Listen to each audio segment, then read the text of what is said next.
আসসালামু আলাইকুম প্রিয় কৃষক ভাই বোন বন্ধুগণ, আশা করি সকলেই ভালো আছেন। আবারও চলে আসলাম আপনাদের মাঝে। ওই দিন আপনাদেরকে প্রথমে দেখিয়েছিলাম যে বেগুনি ফুলকপি, আজকে তারই একটি পূর্ণাঙ্গ ভিডিও দেওয়ার জন্য আপনাদের সামনে হাজির হয়েছি। আপনারা দেখতে পারতেছেন আমার সামনে সেই বেগুনি ফুলকপি আজকে অনেক বড় হয়ে গেছে, সেটা দেখার জন্য মূলত আসছি।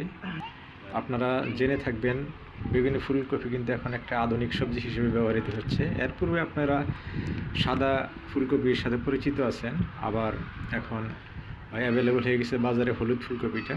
আর আমরা আজকে দেখতেছেন যে আমরা চলে আসছি বেগুনি ফুলকপি। এখানে প্রায় 400টি ফুলকপি চারা লাগানো হয়েছে, এখন ফুল চলে আসছে। দেখুন, আপনারা দেখতে থাকুন। আমার কাছে বেশ ভালো লাগতেছিল, তাই আপনাদেরকে দেখাচ্ছি।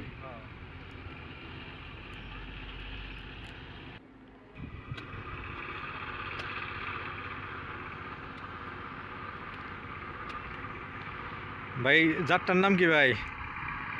বেগুনি কালার ফুলকপি। ওহ, সুন্দর লাগতেছে।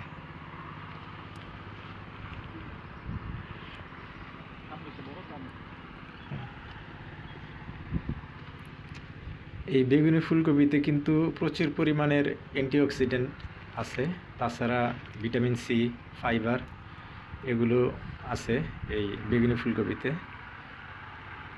বেগুনি ফুলকপি এটা নর্মালি যে কপিগুলো আছে যেভাবে চাষাবাদ করা হয়, এটার কোনো ব্যতিক্রম নেই, সেমভাবে এটা চাষাবাদ করা যায়।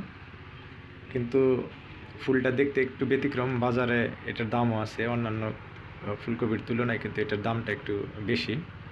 আর এটার স্বাদ এবং ঘ্রাণটা একটু একটু ভিন্ন লাগে, আপনারা ট্রাই করতে পারেন।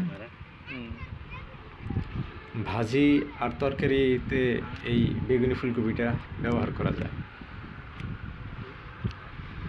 আপনারা চেষ্টা করবেন বাজারে নতুন নতুন সবজি আসলে সেগুলো ট্রাই করার জন্য। তাতে করে হবে কি, কৃষক একটু আগ্রহ পাবে, নতুন নতুন সবজি উৎপাদনে আগ্রহ পাবে এবং বাজারে আমরা নতুন নতুন সবজির সাথে পরিচিত হব।